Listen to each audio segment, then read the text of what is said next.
All right. Hello, everyone. Welcome back to the Gumtree of Liberty Podcast, episode number 11. Today's a crossover episode. We're joined by the hosts of the Outback Liberty Podcast, the other podcast from ALA. How are you guys going? Good. Yeah, good. Can we swear? Go ahead. I'm not going to stop you. All right. All right, I'm like you guys to start off by just introducing who you are and why you guys started the podcast. Yeah, I guess we'll just go through our names. I'm Alex. I'm Dan. I'm Daniel. And we basically just started this podcast because we saw a niche and we just wanted to grab at it. Often us three would, after a movie or a hangout, we'll just all get together and talk about politics or movies and yada yada. And with the pandemic rolling around, we just started talking more about politics and stuff like that. And I remember being such, filled with such passion about what we're talking about that I was like, I think we should make a podcast. Yeah. And so, I just bought all the equipment. I'm doing all the editing and whatever, and it's been a ride so far. We've only done 4 episodes, and it's been amazing. Yeah. It's been a lot of fun. Yeah, definitely. It's been a good experience, definitely. Yeah. Who asked you? Shut up. I'll say what I want. Yeah. That's basically it, yeah. You guys are in New South Wales, right? Yes. Yeah. Yes, we are in New South Wales. How does it feel down there living between 2 Labor states? You've got Queensland above you, Victoria below you, and also the ACT in the middle. So how does it feel being surrounded by Labor? Well, Doesn't change much, does it? Yeah, I would, yeah. I really don't know how to really answer that. It's like I haven't felt any difference. It's Maybe the COVID restrictions, because they were probably a little bit worse. yeah. Because you can't cross the border or anything like that. They were probably a bit worse in the Labor states, although we were pretty tough as well. So It's like it's slightly better here in New South Wales. a little bit better. Not It's by much. the illusion of freedom here. Yeah. You They at least pretend to support freedom for a little bit. liberals pretend to support freedom. They don't though. It's all just crap. You see, just living in New South Wales, our restrictions here are still pretty tough. But when I see Queensland's or Victoria's restrictions, I'm just like, well, I'm glad I'm here. Western Australia is bad. South Australia is on the verge of being bad, if not already bad. Yeah, because they were Liberal, but I think they're Labor. Yeah, they are Labor now. It's just out of all the states, I feel like we're in the best, but it's the best of the worst in terms of government overreach. Yeah, it's the best way to put it. Yeah, I'd say. Well, you guys are the only state left now that has a Liberal national majority because now that Tasmania, their premier resigned, it's just you guys. Yeah. The only Liberal majority state. Yep. I don't think that's going to last. Yeah, no. I think next we're- election will. I think we're going Labor. I think everywhere will. And Yeah. then it'll be that Labor for 10 years and then Liberal for 10 years. And it'll just go back and forth. Swinging pendulum. Yep. Of bullshit. So you guys think we'll have Labor at the federal election then? I think so. Yeah. Yeah. I'm very confident in that. Perrottet here has sort of a bad reputation, at least even in the Northern Rivers area from where we're from.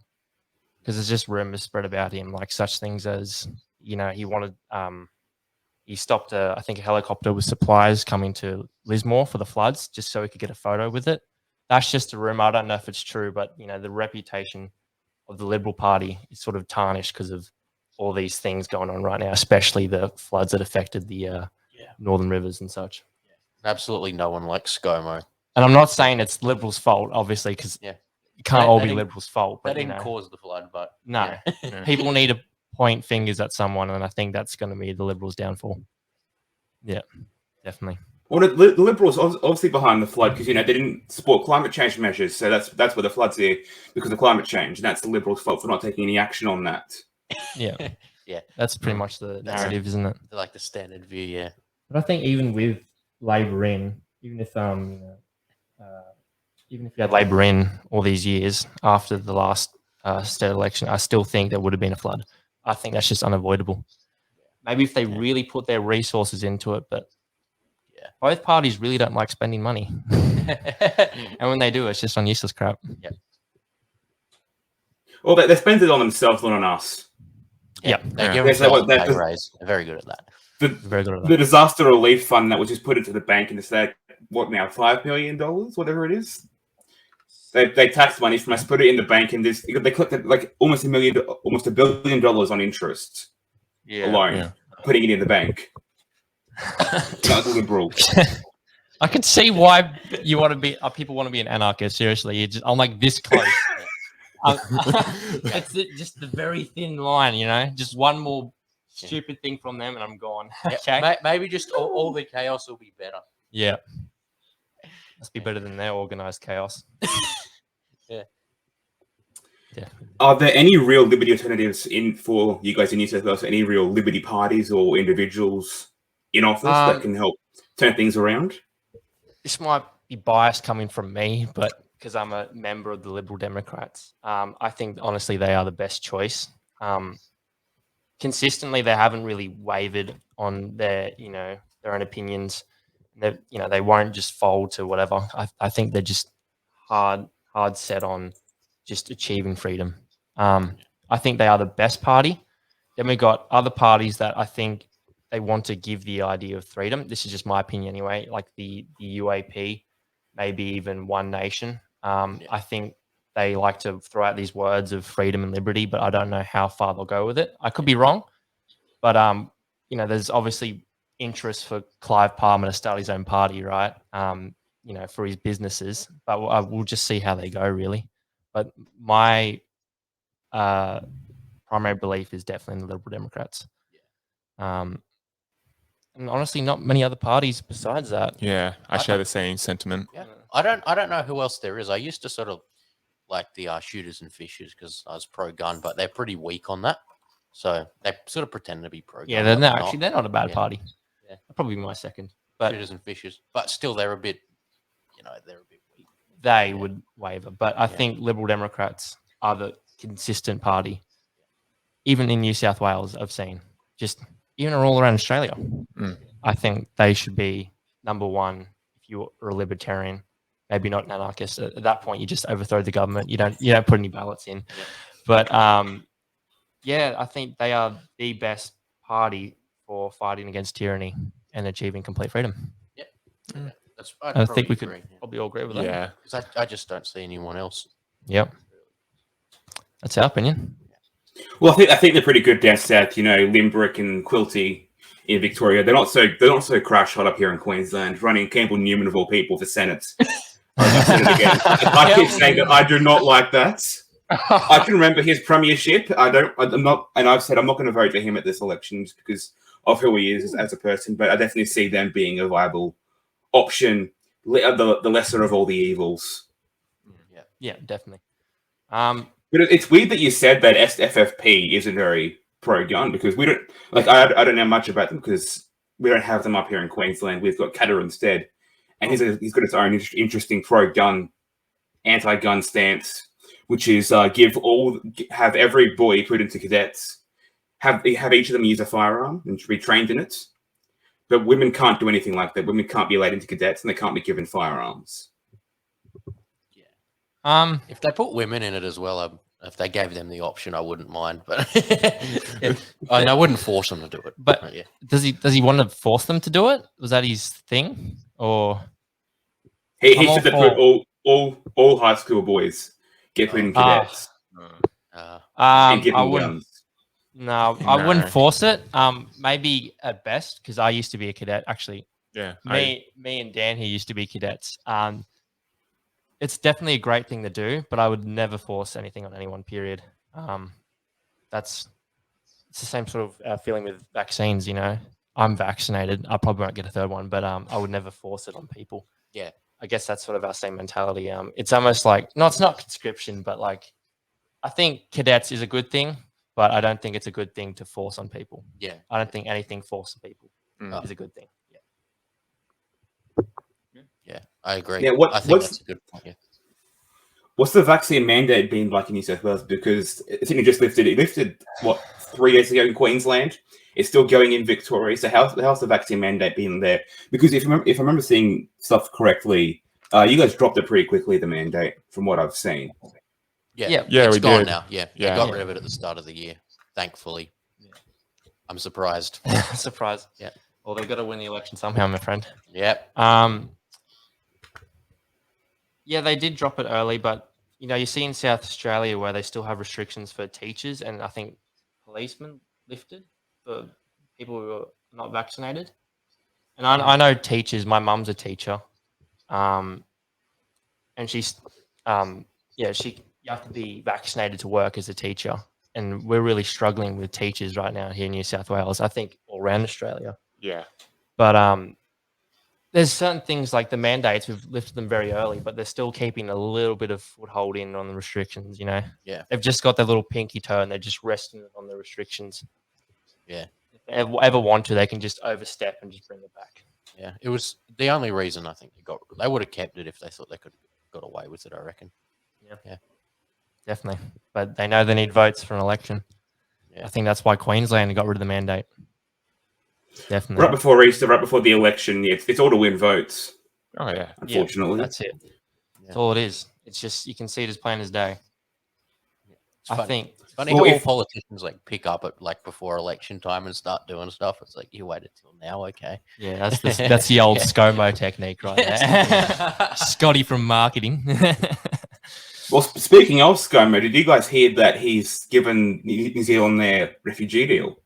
So back in 2013, they said to Julia Gillard, we'll take refugees from you, from Menace and Nauru Islands. And every Prime Minister said no until Scott Morrison. And just last month, he said, okay, we'll do it. We'll send you guys 450 refugees, 150 a year for 3 years to New Zealand from Menace and Nauru. Wow. Talk about Scottish marketing. Now he's really marketing. Yep. I like to study sort of the world and I like every country. That's one of my favorite things to do. And I've seen Nauru and the detention centers there, and they're pretty atrocious. I don't know if these refugees are good or not. It's a very grey area. I think refugees that legally come here are really good for us. Illegally, that's still debatable with me. What do you guys think? I think I understand people want to leave these terrible countries and stuff. Maybe we should try to make it easier, but I'm still very skeptical of illegal immigration, because then you could get anyone. You can get the worst people when you do that. Yeah. You agree? Yeah, I agree there. I definitely understand where they're coming from. Their conditions are just way unbelievable, but you have to come here the right way. That there has to be that process there that not only protects them but protects us when they come here. Yeah, so there's that libertarian philosophy you always hear, that there should be no borders because what was it? I've forgotten it. I don't even know it, so don't look at me. I can't help you with it. I think it. What help? What is it? What's the libertarian argument for no borders again? I'm sure you could enlighten us, Stuart. Well,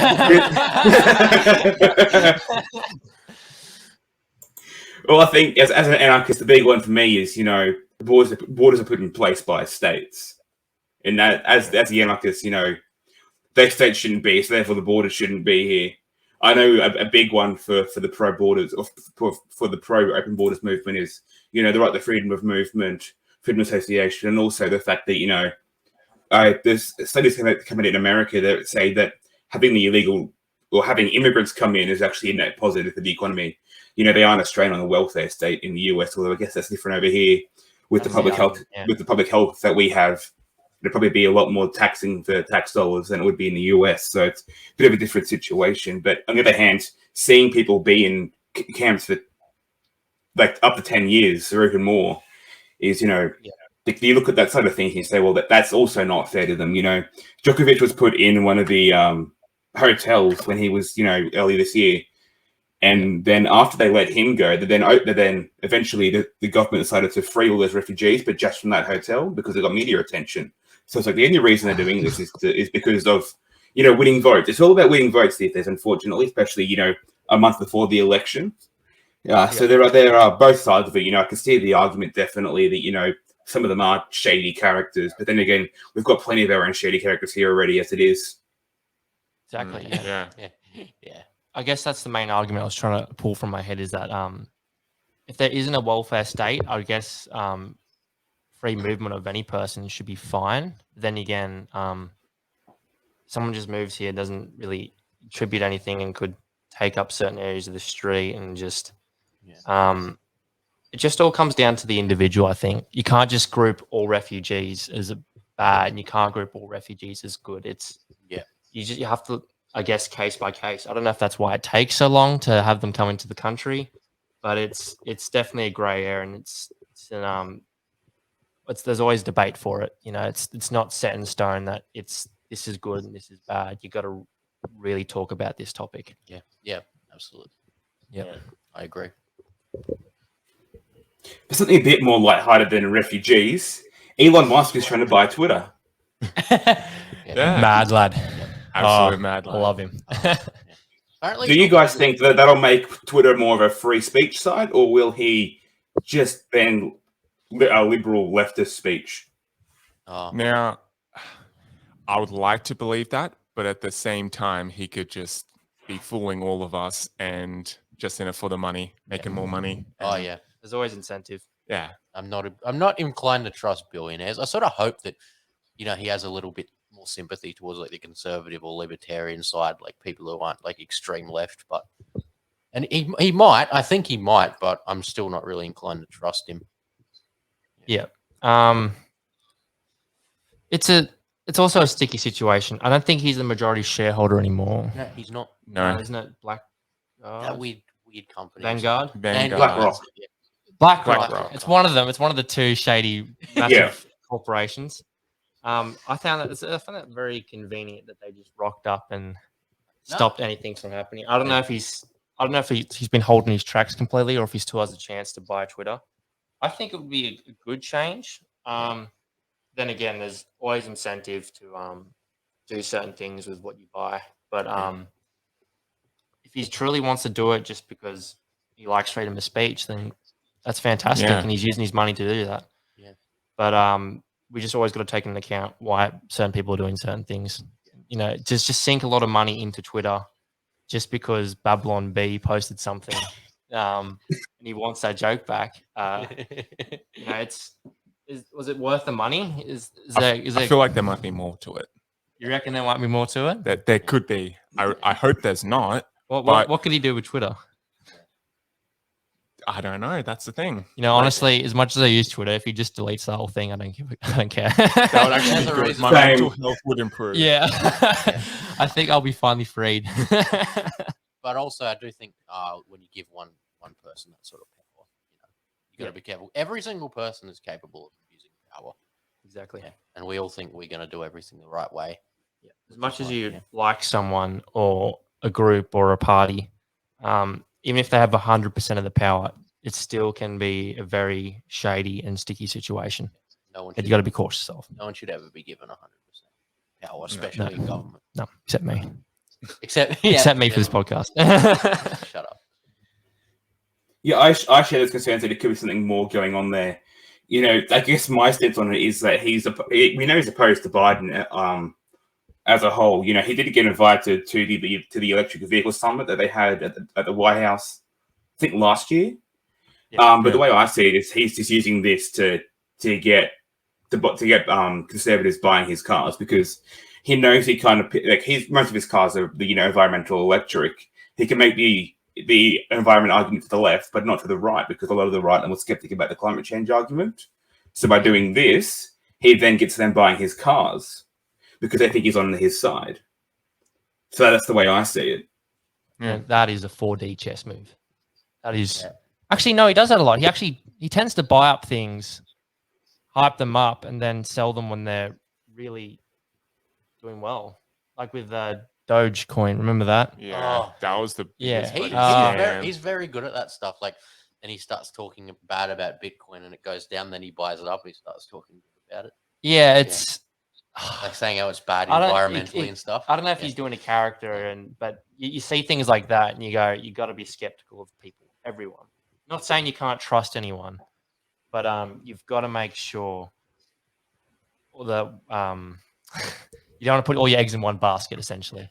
At least keep one out just to make sure. Otherwise, when worse comes to worse, you're stuffed. Yeah.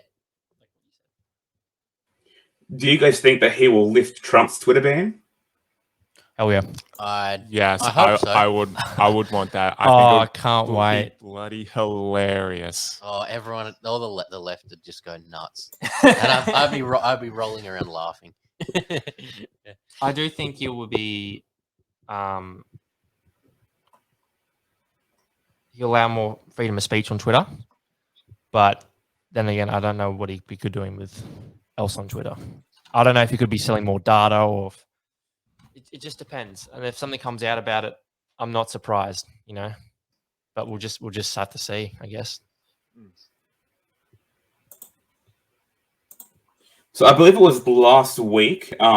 Queensland Health Minister Yvette did a press conference and said that she's seen a 40% increase in heart attacks in Queensland. And they don't know why. There could be a few reasons for I love that they said it out loud too. Wasn't it also on a footy show that they were talking about how all these athletes were having more chest pains and heart-related problems recently as well? I think I was talking to you about that, but I don't. But not me. I quite remember. Yeah, but not you. Yeah. We left you out of the conversation. I'm skeptical on it all. It's pretty crazy that with a lot of people getting vaccinated, there are more chest pains and more blood clots, and I'm about half and half on it. I'm sort of like, oh, maybe it is the vaccines, and the other half is going, Alex, don't go full Alex Jones. What are you doing now? Alex Jones. Yeah. God damn it! I'm already one step there. I just need to change my last name. Yeah. I think, like I said before, you got to be skeptical on it, but it does look pretty bad. It does look pretty damning that there are more heart attacks, there are more blood clots, and those are typical symptoms, extreme symptoms of getting vaccinated. But there could be other causes too, like maybe people being locked down in their houses, they haven't been able to exercise, they haven't been as healthy. That could be a reason, and it also could be a reason, maybe like residual symptoms from the virus, or it could be the vaccine. Don't really know. Or it could be the vaccine. Yep. But who knows? Yeah. I got no idea. Yeah. Let it be known he has no idea. Have there been any saying the southern part out loud moments in New South Wales over COVID? Because we've heard a few from Victoria, but I haven't heard anything like that from the government in New South Wales, except I think the last CHO you guys had said mentioned the New World Order at one point. I think she said that. That was yours or ours? That was. But, they look so similar, actually. Ours and yours. She's like, I'm looking up. She was talking about what contact tracing would look like in the New World Order. That's why I started smiling before I remembered. Good choice of words from her. We haven't had anything super bad. We didn't have that. How long was that Victorian lockdown for? Was it 118 days? That was the longest in the world. I don't know how long it was. That was ridiculous. Something like that. Yeah. But we haven't had anything like that. I guess the most annoying thing is when they've gone, no masks, no signing in, and then a week later they've brought it back. That. Yeah. We had it was like a whole week in New South Wales where we had freedom and it felt good. Yeah. And then we were told to put on masks and sign in again, and I was just at that point. I was just so annoyed. Yeah. Just going into shopping centers wearing a mask. I was just like, especially because Perrottet pretended to be like this freedom, like classical conservative, exactly. And then he's just like, oh, he's no different. I think at one point he even said he appealed to libertarians, and then I don't know if it's him or if he's just a puppet of the Liberal Party, but so far he's not done anything special for us. I'm pretty sure he said all that stuff before he actually got into office. Yeah, and then as soon as he got into office, he literally changed, backtracked. Yeah, how convenient. Yeah. Maybe he did that because he was pressured by the party, but or maybe he was just typical politician trying to sell himself. Yes, sir. Yeah, trying to appeal to everyone. Yeah. But then at the same time, making sure a lot of people don't stick out for him. Yeah. It's a bit of a risky move he took, I reckon. Yeah. I think it's going to be the downfall of him, but anyways. Actually, speaking of CHOs, Dr. Jeanette Young, Queensland's old CHO, became the governor. And now we're hearing that the police commissioner in Western Australia is going to become the governor there as well. Did you guys hear about that? No. No, I didn't. No. So this is the guy that at the end of March released that map of all the gun owners in the state. What? That's good. Oh yeah, WA is trying to change their gun laws too. So I didn't know about that. Yeah. What? I had no idea. Dude, I'm supposed to be getting all the news. I didn't see that because like some of the shooting pages I follow, because I follow a lot of it.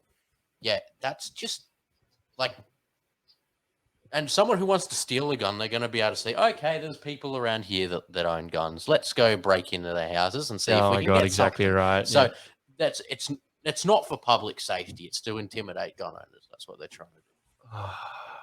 Did they say also public safety?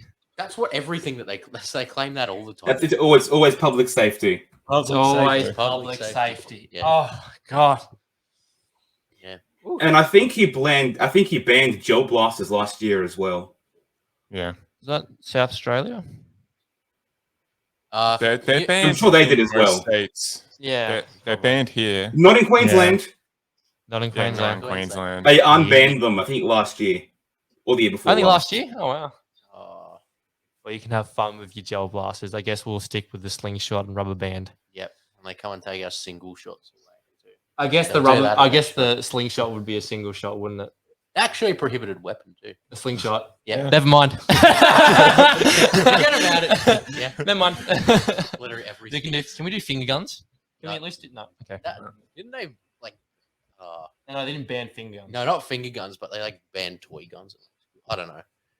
This is what we were talking about. Like one of our first episodes was the Nerf gun registration. Yeah, in South Australia. South Australia. Yeah, that's South Australia. Yeah. Oh my God. If they banned finger guns, that'd be the end of it. think- I'd just like give up. I remember in preschool you couldn't do finger guns. Yeah. At all, or even make something that looked like a gun. Oh, Yeah. there was a kid. We've been oppressed since we were like 4, man. They took our guns before we were even alive. Yep. I agree. So unfair. John Howard the coward. Anyway, that's our rant done. Yeah. A lot of pent up anger. Yeah. Just let it all. I was born well after that gun ban, and I still have US libertarians say to me, "Oh, you Australians don't have guns." I'm like, it's not my problem. It's not my fault. Don't blame me for it. I was born like 5 years after, so don't blame me for it. Yeah, exactly. But the fact that am I? I think I'm remembering. I think is this correct that you guys can't 3D print firearms? That they banned you guys from having information to 3D print firearms? I don't think we can. I don't think anywhere can 3D print firearms, right? I'd be surprised. Well, like owning information that can be used to 3D print firearms. Because I remember reading that the UAP tried to ban that in Queensland. I think So I heard something about that. Back under Campbell New, when the UAP tried to do it in Queensland, tried to ban information to 3D print firearms. I know it didn't get passed here. I think the bill lapsed in Parliament, but that was the UAP, yeah. Told you. Not a surprise. Not a surprise. You got to be careful. Can't trust any of them, really. Man, I mean, there's always good candidates in parties. Like, you got to pick and choose. Same with, you can't just say no to a whole party. There's definitely good party members within. You just got to look for them. You can't just outright say no, the whole party's bad, because there's definitely some good eggs. Yeah. It's probably a lot more bad eggs. Yeah. You might even be able to dig through the majors and find like one or two good people, but that would be very hard. Yeah, I reckon there might be a few pro-gun people in the majors, but not very many. They'd have to be quiet. Yeah. But I'm not inclined to trust them at all. No, not anymore. No, not after 96. No, after 96. No. So I found a quote from the police commissioner from Western Australia, Chris Dawson. This is back from the gun ban or the gun leak from last month, March 22nd of last month.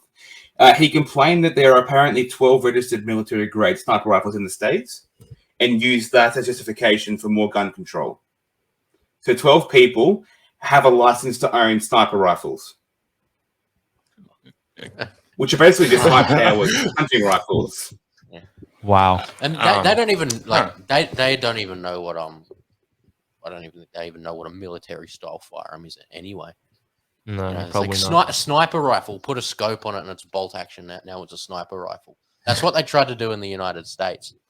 That's what Bill Clinton tried to do after they did the Clinton. Well, I'm pretty sure they always just say military grade to please scare the anti-gun people. Yeah, it's like, oh, we need to get rid of them. And It's then everyone, military grade. and then everyone runs out onto the streets. It's like, oh, it's military grade, so poorly built, and I wonder if that's how they can win votes. Just say the Labor Party's military grade. Yeah. Why don't we just do that about both majors?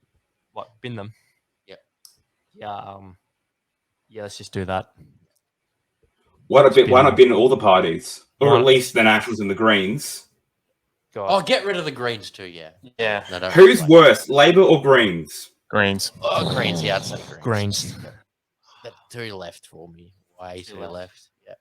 Yeah. Oh God, they scare me. They scare me because of the people they attract. Yeah. It's working. Yeah. I'm worried. The Greens too get a lot of well-meaning young people, so that's sort of a thing that bothers me too, because they appeal to environmental stuff. They know how to appeal to young people, so they're dangerous. I will admit, before I started to get involved really politically, ages ago, I supported the Greens. Yeah. We're done here. All right. But that was when I was 13. So I've changed now. Yeah. He's a I'm changed reformed. man. He's been reformed. Well, there's Centrist, one of my co-hosts for Gumtree. He used to be a Labour voter. One of the old co-hosts, Jacob Oswaldosnek, he used to be a Greens voter before COVID as well. Drew, our editor, used to be a left-wing voter as well. So these people were all woken up by COVID. Yeah. I remember I was hardcore Labor because I was raised that way. Yeah. And I think, what happened to me anyway is that I went from one side to the other because during the whole, was it the rise of Black Lives Matter? There was this teacher that got in trouble for saying all lives matter. Yeah. And I didn't agree with everyone attacking her, and I posted about it somewhere in the comments, and everyone just lampooned on me, and I just felt so upset. I just went from, lefty twat to this crazy conservative dude. I was just on Twitter. I was following all the conservative accounts, oh fuck liberals. Yeah. And I cool myself down, and then you sort of introduced me to libertarianism. Yeah. And then I sort of followed down there, and now you're not even a libertarian. Yeah, I'm somewhat, but I'm almost. You introduced me and then I to introduced him. I converted you, and then I converted myself. Like dominoes, yeah. But I guess we all, at some point, followed. Yeah. Did you follow Labor at any point? My family's Labor, so I sort of when I was a kid was Labor. Yeah, that was my family. I think my family was a bit Labor, Greens. So that's kind of how I was brought up the same way. And then, yeah. So I think we all just went from one side of the spectrum to the other. Yeah. Political spectrum, okay? Yes. I sort of was just moving this the whole time from the left to the right. Yeah, you keep still going right? Yes, I'm still going going all the right. way? I'm starting to, You'd be goose stepping out of you saying I'm that. starting to grow a little moustache just here, but not saying. Too late. Well, I was a bit similar to that. Yeah. I used to be a Labor supporter, not a voter because I'm so young. Fair enough. Makes sense. I come from a very liberal, as in capital L liberal background. I hate that. By the way, I hate that we have liberal and liberal. It's stupid. I know, yeah. And then Labor is spelled wrong. It's the US spelling, not the Australian spelling. Yeah. It's ridiculous. Yeah. But I used to be a Labor supporter. Also supported Hillary Clinton as well, and I regret that a lot. Back when we had the same-sex marriage plebiscite in 2017, I was an old school leftist who supported free speech, and I got in a debate with a couple of people at high school, and I was saying we should at least let the conservative Christians speak their mind. And then on the debate, but they said no, they can't. And then that was my big awakening moment. Wow. And then I went listened to Ben Shapiro and Stephen Crowder and all the rest. You go from one side quickly to the other. Yeah. You just can't help And then I'm an anarchist. Yeah. And then, So I went left to right and then straight down. Yeah. I forgot what I was going to say. Well, freedom of speech is very important. We've got to let everyone speak. Yeah. Definitely. I think even the most stupidest and craziest opinions, if you just hide it away, it's just going to build up in darkness. And if you keep putting people over to that corner where no one's looking, it's just going to build up and build up. And they're going to become more hateful and spiteful and not so open to dialogue, to change, to understand Doesn't the matter. other side's point of view. Doesn't matter what side of the spectrum, that's just going to happen. I think to stop that from happening, you just have free speech. Yeah. And free speech doesn't mean you hear like some Nazi talking about his opinion. It means you just have to sit there and be nice about it. You can attack his beliefs and go, no, this is why I think it's wrong and wrong. Yeah. And that way you can stop more Nazis from coming out. You fight them with logic, That could be used for anything. Yeah. I think to just hide opinions away will make people go, oh, hold on, why are they hiding that opinion? It's a bit weird. Yeah. There must be a reason why they're hiding that opinion. Yeah. And then they start researching and they might take them down that path. Yeah. And then also you get to believe straw man ideas. You don't actually get to see your opponent's true beliefs. And then we can't debate because we don't even know what we believe. We don't even know what, different points of view actually are. All we know is this is what I think, and I'm better than you because I think differently, and you have this straw man idea of their a caricature of someone else's ideas. It doesn't make sense. I agree, man. Yeah. Well, I know we're at the point now of that guy got thrown out of Q&A for asking about or questioning the China, the Russia-Ukraine narrative. He questions it and got thrown out of Q&A for it. Yeah. So he tried he dared challenge the narrative, but got censored for it. Yeah. Yeah. So even that's the point we're at now. Yeah. Even if I don't know, I have heard about it, but I don't know exactly what he said.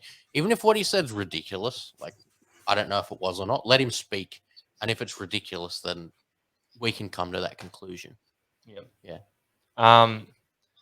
Look, as someone I'm a bit iffy on the whole Ukrainian situation because as a libertarian, Zelensky's doing a lot of things that are a bit scary to me. Yeah. But, obviously someone is invading his country. But I don't think it justifies his measures. Yeah. But I do think we should have open talks of even pro-Russian or pro-Ukrainian. I don't care. If you're just going to have one side that can talk about it and ignore the other, I think that's just going to be a very bad situation. You're not hearing the other side. You're not hearing what could go wrong. If you become too pro-Ukraine and you don't hear any, pro-Russian news or just even news. That's Twitter right now. That's Twitter right now. You don't know what could be going on. You're not. There's a whole narrative you're not hearing. Yeah. The situation could change and Ukraine could be the aggressors or yada yada, but we wouldn't know because we've blocked our ears, or the media's decided that we should block our ears to it, and it's something we should definitely avoid. As I said earlier, if you just hide something, it starts a domino effect, and it can get worse and worse and worse. Yeah, and then once you sort of get to that point, then you start justifying doing terrible things to your opponents. It's sort of like in Vietnam, where there was a group of US soldiers that went and murdered villages and stuff. Well, people are already doing that on Twitter, justifying some of Ukraine's war crimes. It's not because Russia was the aggressor. It's no, you have to point out both sides' bloody crimes. Yeah. Exactly. Even if Ukraine is defending itself. Yeah, exactly right. Because if it's they blew up a kindergarten the Russians blew up a Ukrainian kindergarten, that doesn't mean they can go do the same thing to Russia. Yeah, for, exactly. Innocent children. Fighting fire with fire only creates smoke that's going to smother everyone else in it. Yeah. An eye for an eye leaves the whole world blind. Yeah. Gandhi. Yeah. Exactly right. I don't want to be blind. Well, Sorry. No, you're right. You're right. You don't want to end up blind. Rather blind than deaf, though. Yeah. Sorry. Do you think that having Elon... Go on. Going back to Twitter, do you think that having Elon Musk in charge could lead to more discussion about both sides of the story in Ukraine on Twitter? I hope so. Oh, I don't really know. Unsure. I think unsure. Unsure. I feel like it's gotten to a point where like it's just so pro-Ukraine, where all like the pro-Russian like arguments have just been black holed, and you just can't see them anymore. Yep. And they're so far and few between. Yep. It's one of those things where you like, we'll put him in charge and see what he does, but we were skeptical about putting him in charge in the first place. It's the whole Trump thing. Oh, we'll put him in and see what he does as a joke, but then you can see where he goes from there. Yeah. But then by then it's too late because he's in charge. But I do think Trump, the reason he was in charge was because everyone was sick of politicians. Like I'm definitely not a big Trump guy, but I think he's probably a little bit better than the rest of them. But he's still a politician. I think a better option than Hillary Clinton, but you're still probably not. A turd and a turd is still it's still crap. Yeah. Unfortunately, people had to choose between the two. Or they didn't. If they really wanted, they could have voted the Libertarian Party or any party. But there's this same here in Australia and most of the world. It's this illusion that there's only two parties and that you're wasting your vote voting for minor parties. But the reality is, if a lot of people voted for the minor parties, they won't be minor anymore. Yeah. They got to keep up this whole monopoly of just two parties, left and right. There's no in between. You're either one of the two. Yeah, it can be mixed. Yeah. Well, actually, you said that there's no third option in the USA. People just voted for Republicans and Democrats. That was the year 2016 was the year that the Libertarian Party got the most votes ever. Yeah, it's amazing. Well, because of those two choices. Yeah, exactly right. Yeah, definitely. Damn right. And I hope that we'll see the same thing this time around, because Scott Morrison is not popular, and Anthony Albanese isn't the best campaigner. There's a reason why the party members voted against him in favour of Bill Shorten in 2013 after Kevin Rudd resigned, and the party members of Labor voted for Bill Shorten over Albanese. Yeah. I still think Labor will probably win this election, but we'll definitely see a major stir up in the minor parties. I think they're going to get a lot more votes this year than the previous ones. That's what I sort of said on Twitter. I think this election will be good for the minor parties. Obviously, Labor and Liberal, either one's going to get in, probably Labor. But I think we are going to see a lot more seats from minor parties, especially One Nation and UAP. Yeah. I think even Liberal Democrats have a really good chance, especially in Northern Territory where, I forgot her name, but she's a politician that's consistently, I think, governed Northern Territory. And I think she was from Liberal, and I think she's now moved to Liberal Democrats. I think that's a great move, See, I'd love to see just the whole state become Liberal, not become Liberal Democrats, but have a Liberal Democrats premier. I think that's how we can get a taste of what the Liberal Democrats could be like. I'm moving there because then they'll probably bring guns back. There's a lot of shooters up there. Yeah, there is. North Queensland, Northern Territory, and Queensland. That's where all the good stuff is. I said North. Did you? Okay, sorry. And North Queensland's where Katter is as well. And as I said, he's kind of pro-gun. Although, again, I still don't like the idea of using force to make people use guns. Although I think that's better than using force to stop anyone from owning guns. I think the better option of the two is to make everyone own guns. Yeah. Than make no one own guns. I'd rather that. Yeah. He's an There was that.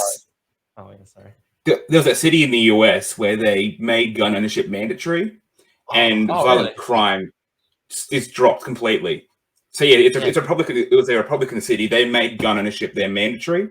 I think they had 96% of households had guns, and the violent crime and robberies dropped drastically because everyone owned guns.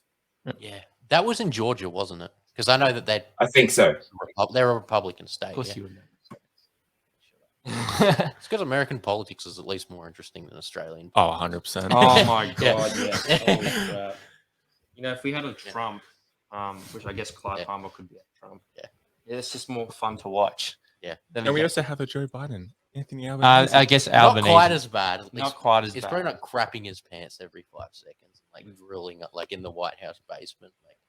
Well, he did steal that speech. He did steal that speech from really? from a US president. He stole the speech, lifted it, just changed the names from a US movie called American President, which is from the 90s. He stole that speech back in 2012, 2013, and used it himself.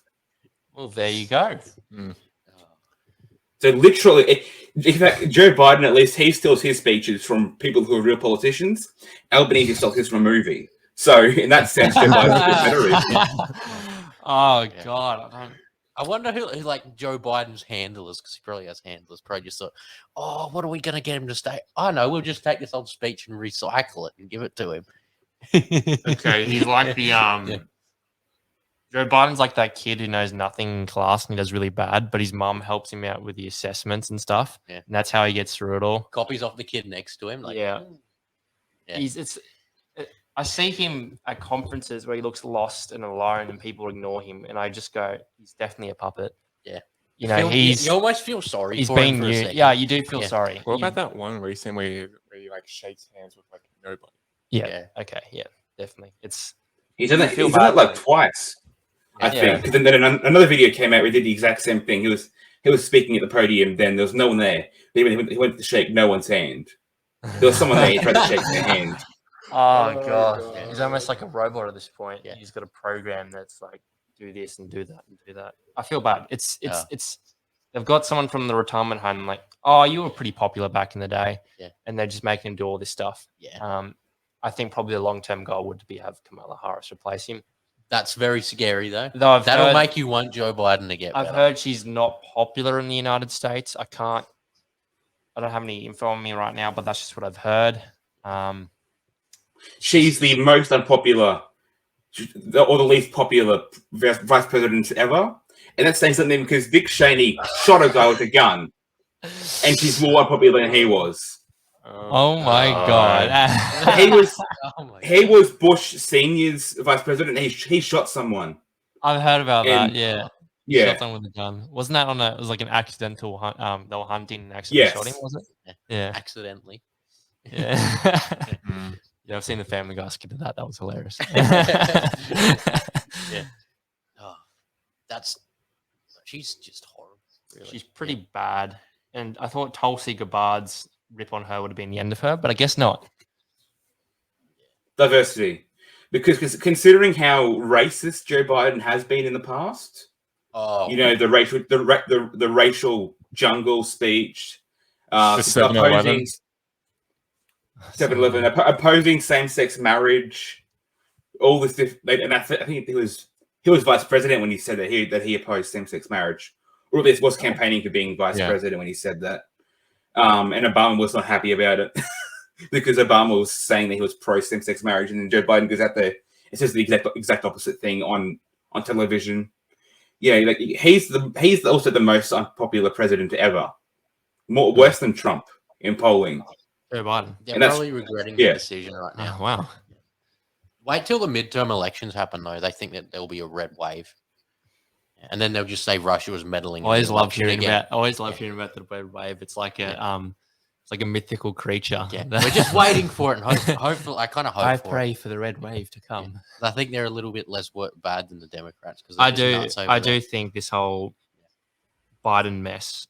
I do think there would be a massive swing with red states and red voters. Yeah. I do actually think there might be somewhat of a red wave. I don't know how intense, but I think everyone's pretty fed up with Biden. Yeah. Especially with the fuel and the economy and all the stupid crap he's saying on stages, and he's just people looking at him and clearly seeing that he's not all there. I think he's just going to plummet.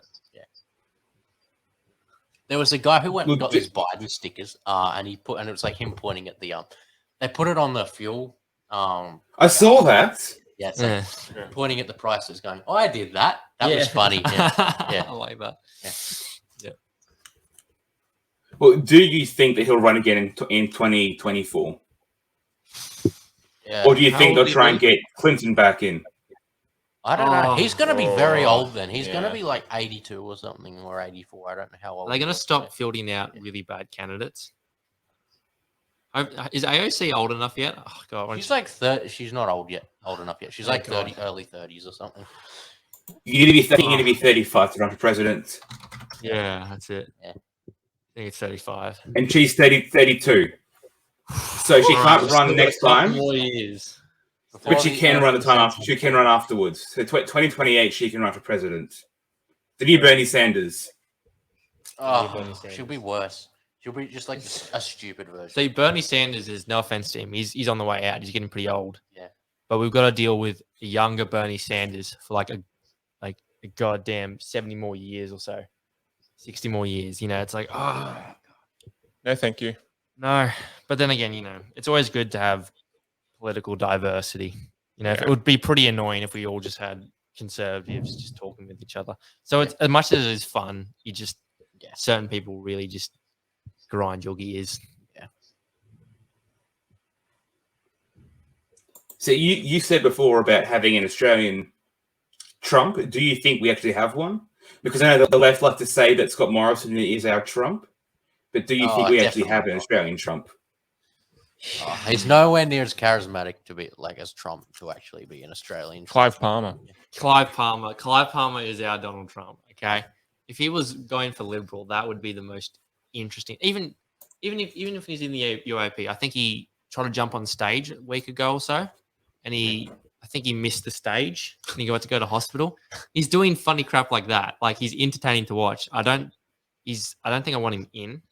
Yeah, no. I mean, he's been a senator before. I don't know what his track record was like, but I don't trust him. As a prime minister, I think you got to be a bit wary of him because obviously his businesses are just going to go up and up. Back before he was a politician and he had that business or something, he had like a park. Apparently, like, I underpaid all his staff. Oh, yeah, I don't trust him. Sounds like something he would do. Yeah. Yep. The nickel refinery in Queensland, he was a very bad businessman. And that's all Queensland talk. Yeah, Queensland has led to Pauline Hanson, Casa, and Clive Palmer. Yeah. Are you proud? Not really. Except maybe Paul and Hanson, but definitely not Katter. And Katter's had some interesting. He's had a few Joe Biden moments as well. Katter has. Yeah. There was the old there was his yeah, that's what I'm thinking of. Yeah, I'm not going to spend a 1,000 Blossoms Bloom, whatever it was. And there's people in northern Queensland or whatever being killed by crocodiles. Is that what he said? Yeah, I love it. Just seeing his face change just from this he's big like happy, green, and then he's just like, boom. Schizophrenic moment. Oh boy, schizo moment. So Katter, Palmer, Pauline Hanson, all Queenslanders, because we don't have an upper house, so you're going to be really charismatic and stand out to have a chance to run in the lower house as a minor party, of course. So that's why they're so charismatic and unique from Queensland. Do you think that George Christensen joining the One Nation and Craig Kelly joining Clive Palmer will help or hinder the UAP in One Nation's election? Might draw him some attention. I don't think it'll help him a great deal. But to see these big senators, like George Christensen's a big name in the media, to see him go to One Nation, I think it's pretty incredible. I think all the One Nation people are still going to vote for One Nation. I don't know how many more will join in voting for One Nation, but just to see all these senators just join these minor parties, even like Campbell Newman, is just, I find it's pretty incredible. I think this is going to be a crazy election, and if not, then I'm really worried for Australia. Yeah, I'm hoping this is the election for the minor parties. Yeah. Now the camera, better get back in. I'm really hoping that Ross Cameron doesn't run for office with Dems. So he was Liberal Party. He was an MP under Howard. Yep. Who voted for gun control, and is now in the Lib Dems. It's like Mark Latham. He was part of that flip from last year where we had that exodus from the Liberals to the Lib Dems. He was one of them. So you had him. You had Campbell Newman, who has put in place mandatory minimum sentences for gun crimes. He militarized the police. He banned bikers. He turned a record Liberal Party majority into a one-term government. Lots of bad policies. So he lost. he lost Liberal support. He used to be the Lord Mayor of Brisbane. So Wow. he lost Liberal support, and Labor, of course, hates him already. At the next election, he ran 2013, I think it was. Yep. And the next election, he lost massively to Labor, like a landslide towards Labor. It was a landslide towards him, then a landslide away from him. But obviously, a lot of Liberal voters didn't vote for him at the next election. Of course, Labor didn't vote for him, so that's why I think that them running him in Queensland isn't a good idea, because he wasn't very popular after the election. Although apparently he's come out in support of legalizing marijuana back in 2019, which is silver lining, I guess. Bit of a redemption for him. Oh yeah. What do you think about Campbell Newman? I'm not going to vote for him. I'm going to be voting. Bad history in Queensland. He's saying that's what I was talking about. That's what I was talking about. Oh, yeah, with that. That's right. Yeah. So all that bad history was all good. I think I confused him and Ross Cameron for a second there, but yeah, that was all. Yeah. That was all Campbell Newman's fault. So he's not popular. I think him running will harm the chance of Lib Dems. I think the only reason that they've picked him is because they want to try and get a seat if they can in the Senate, and they know that using him, they might get a seat. I just don't know if they're going to be able to get enough old Liberal voters to vote for them. No. Like, if anything, it'll be preferences. It'll be second preferences. People who vote Liberal 1 and Lib Dems 2 is, I think, the only way he'll get in. But using him, you're not going to appeal to the left wing at all. You know, there's a few people out there, few Lib Dems, who are able to appeal to the left and the right, but the more progressive libertarians and right-wing libertarians. But he can't do that. He can probably get some of the old school right-wing small government conservatives, but he can't get anything from the left, unfortunately. Yeah. Well, that's what I see with the Liberal Democrats in Victoria. People like David Limbrick and Tim Quilty, they appeal very much to the left and right on these issues, and I think they're doing a very good job of that. I think David Limbrick especially, I think he could even run for Prime Minister if he just keeps going at it. You know, Tim Quilty sort of was the reason I sort of got into Liberal Democrats, because I think it was one of the first videos I saw with him on YouTube. And he ripped was he the one who ripped the vaccine passport in half? Yeah, well, him and David Limerick did that, but that was him, this is back in the days. I think he was talking about speeding. I think increasing the speed limit in I think Victoria. And I just saw a video on him, and from then on, I just went through all these videos from the Democrats. And I just fell in love with it.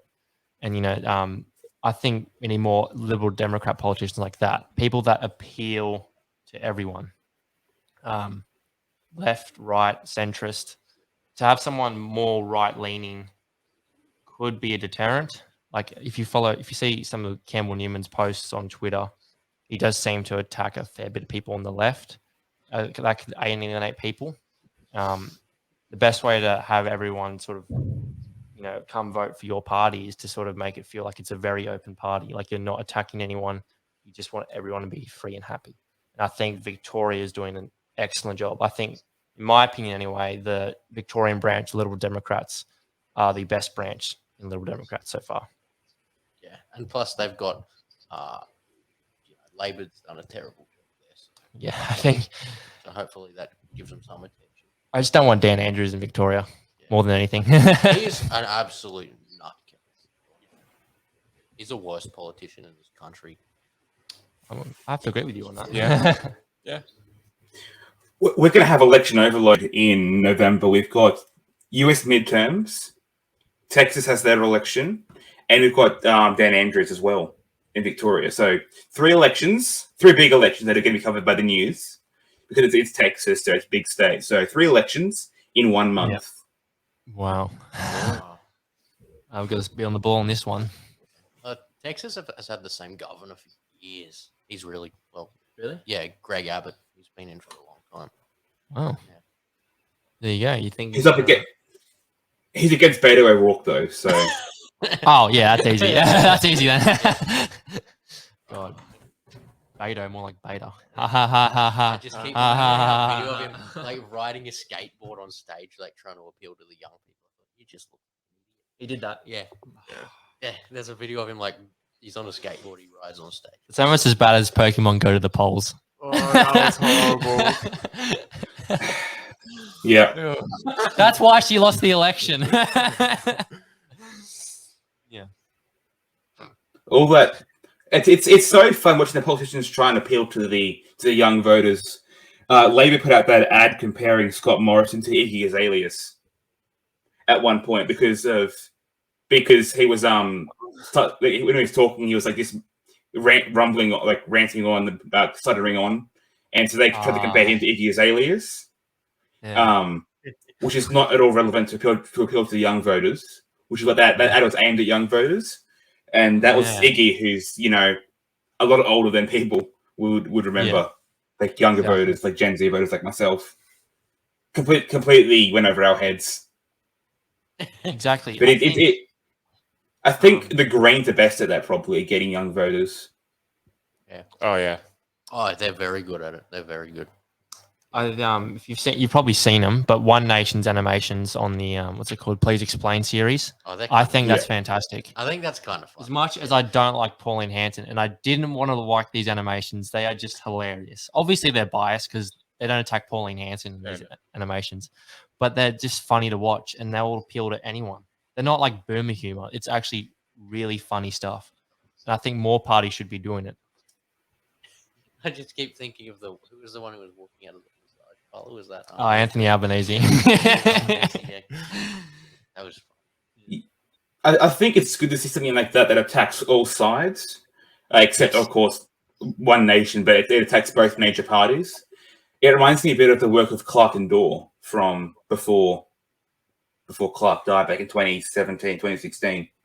So they used to be attacking. They used to go after both sides, which was good to see. But like their shows, which it was ABC, but it was still great to see.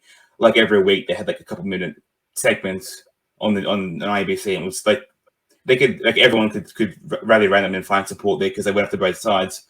But with I think with Clark dying, it's just Dorr, so he obviously abandoned it. But I think seeing Pauline Hanson doing these videos is good to see someone making light of politics, because we don't have that, and unfortunately. Having the problem with having like a 6-week campaign is everything's crammed in a lot more than it is in the US. So we get exhausted having a 6 weeks because it's just constant like busyness the whole time. So seeing her videos as a bit of a breather is good, I think. Definitely. Yeah. 100%. I wait every Friday for them. It made me like a little bit part of me is like, oh, maybe One Nation's good, and I'm just like, oh, come on, Alex, that's what they're doing to you, man. They're doing to you. It's very funny good. And it's appealing to just everyone. The adults find them funny, kids, young people find them funny, young voters. I think more parties should be doing what they are doing right now. That was a very smart move from them. That was good. Yeah.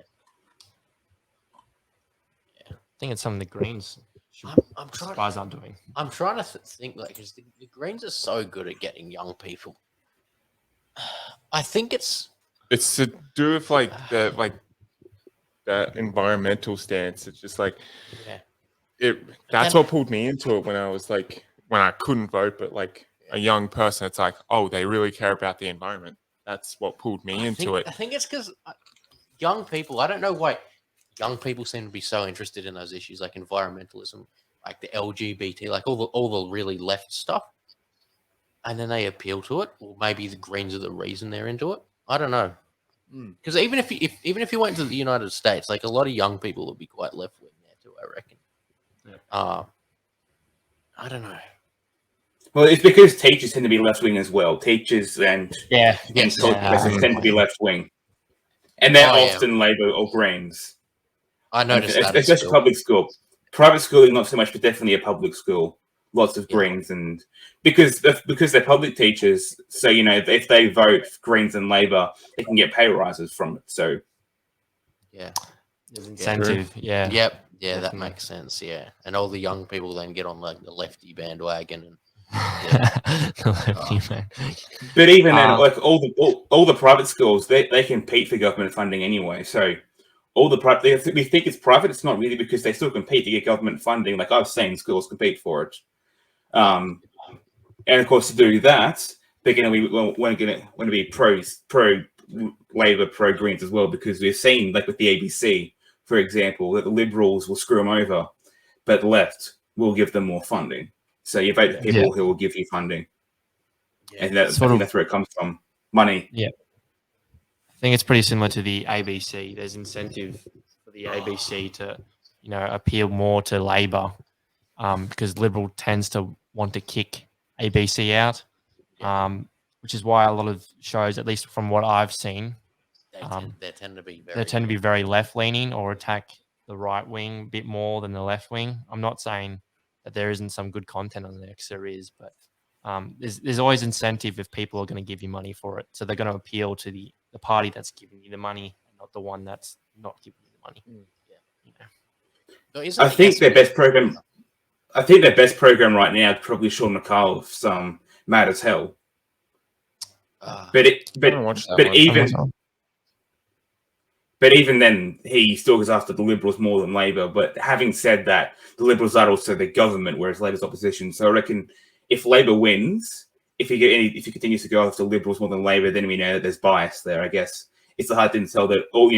We've had Liberal governments since 2013. So it is a bit hard to say whether it's bias or just because they're the government. Yeah, definitely. Yeah, it's just a sticky situation. Yeah, I'm a bit skeptical of having government funded, like media, like anything, like they can, because it's very easy for the government to get control of them. They're the ones who give them funding. They'll just do whatever the government wants to get their funding. Spread their approved message. Yeah, ABC and SBS both, especially SBS. I think it's almost worse than ABC. SBS is just like, because isn't it that they get a bit of government funding, but not as much as the ABC? Oh, yeah, ABC gets a lot more funding. Yeah, but ABC gets a lot more. There's all sorts of weird left wing stuff on there. It's like,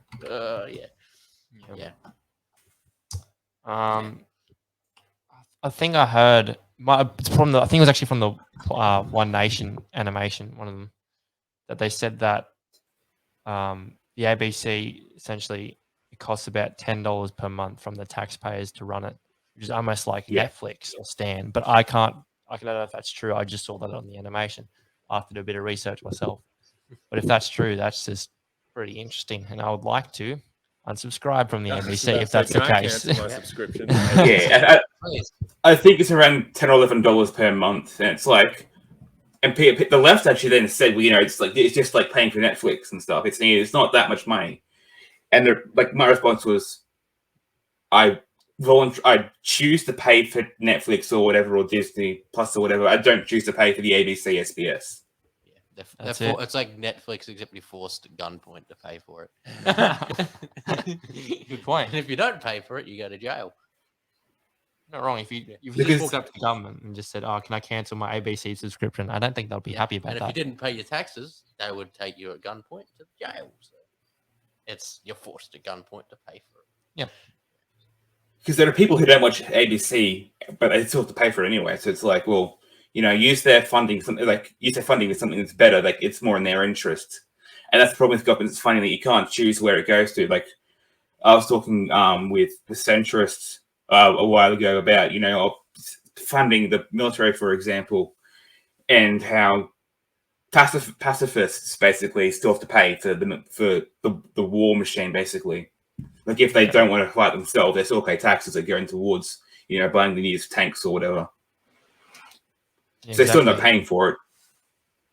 It's not really a fair system. If you're, for example, what you said, a pacifist, and your taxes are going towards funding the military-industrial complex, it's a bit iffy. I know it's, how do we fund certain things and yada yada, but you just got to really consider certain things like that. Yeah. I would at least I don't know if we can look at it, but is there a way we can maybe look at everything they're spending their money on, to at least so we can sort of find out what we can attack, what they're spending their money on, and attack it, and on what they're actually neglecting and certain things like that. But I don't know. Yeah, we can find out what they're spending on, budgets, and then government appropriation bills for spending and stuff. But it's always going to be hidden and messy to read for people. They always try and hide what they spend it on. Yeah. Oh, yeah. Of course. It's not 100%. No. There'll always be some weird funds that look a bit too iffy. Funds that go missing. Funds that go missing. That's a good one. Yep. The old missing funds. Right, we've passed the hour mark, so I have one last question for you guys. And that is, what do you think will happen at the federal election, especially for the Lib Dems? I think the Liberal Democrats, they might get a few more seats just because everyone's very sick of the majors. But I do think Labor is going to do a lot better than Liberals. We're going to talk about majors. I think Scott Morrison has just shot himself in the foot over and over and over again, made himself look like an idiot. Yep. My opinion is it's going to be a Labor majority, but I think we're going to see this almost like a coalition of sorts of just right-wing minor parties such as UAP and One Nation. I do think Liberal Democrats will at least get one seat, and that's what I'm hoping for. You know, we used to have David Leyonhjelm, and now he's gone, and it feels a bit iffy to have no representation here. But that's just my opinion. Majority Labor government with a couple minor parties thrown in. Definitely Labor majority. And I think out of the minor parties, One Nation, I think, will get the most seats for the minor parties. And then, Lib Dems a seat or two. But, I think Labor's definitely got this, unfortunately. That's our take. Yeah. Is there anything you guys want to plug or promote before we finish up? Or where can people find the podcast as well? We're on pretty much every major podcasting platform, Spotify, Apple, you name it. You can follow us on Twitter at Outback Liberty. We have a Parler account. I don't know why I keep plugging that. We don't use Parler. Ignore that. Stay on. Just follow us on Twitter at Outback Liberty. You can look for updates there, and we just post annoying stuff a lot. Yeah.